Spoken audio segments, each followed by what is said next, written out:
If Trees Could Speak by Elif Shafak is a video found on TED.com.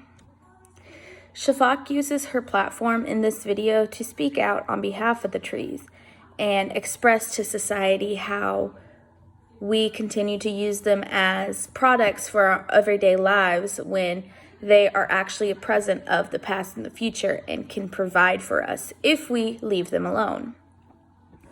In the beginning of the video, it is very clear that Shafak did some research, and she speaks as if she were a tree. She talks about the many different uses and effectiveness that trees have and provide for us. She uses the phrase, they make candles, wine corks, chewing gum, rustic furniture, and they produce the most beautiful music out of us. Like I said, she speaks as if she were a tree and in their position. But in the end, we still continue to cut them down for our own uses. We don't let them grow long enough, and if we do cut them down, we just don't plant more.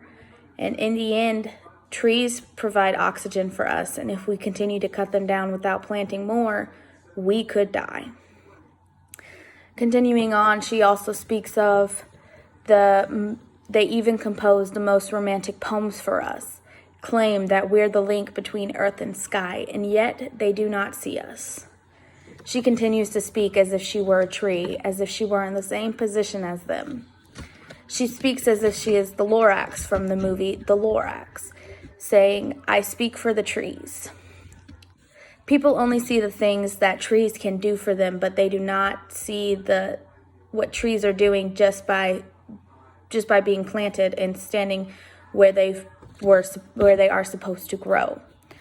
But they don't think about that. They only think about the benefits trees have once we cut them down and turn them into something else. If we just leave them alone, we can learn a lot from them and also allow more oxygen to be made for our future. As a writer, Shafak knows what a story can do for people. She also writes, but as a writer, as much as we love stories and words, I believe we must also be interested in silences, the things we cannot talk easily about in our societies, the marginalized, the disempowered.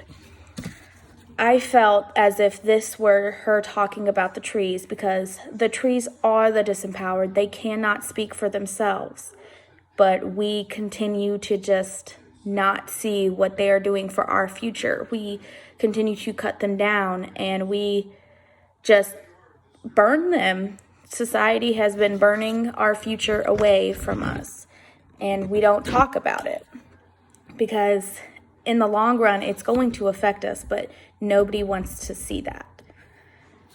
As far as her transitions go in the video, there weren't many. It was hard to tell what she was talking about at a time. You have to really follow along to understand what she is speaking on. Her delivery was amazing. She was very emotional throughout the whole video, and I was able to fit in with her and what she was speaking on. I was able to rationalize what she was saying and believe what she was saying because I do feel as if the trees are not being treated as such and that we have to do something different about it. All in all, this was a very emotional video for me to watch, and it's going to be held dear to my heart now, and this will probably be something that I fight for the justice of, because if we continue to cut down trees and lose oxygen, in the end, we're going to die. There is nothing we can do about it if we continue to live the way that we are. Without the trees, we don't know what will happen to the earth, but it will not be the same. Thank you.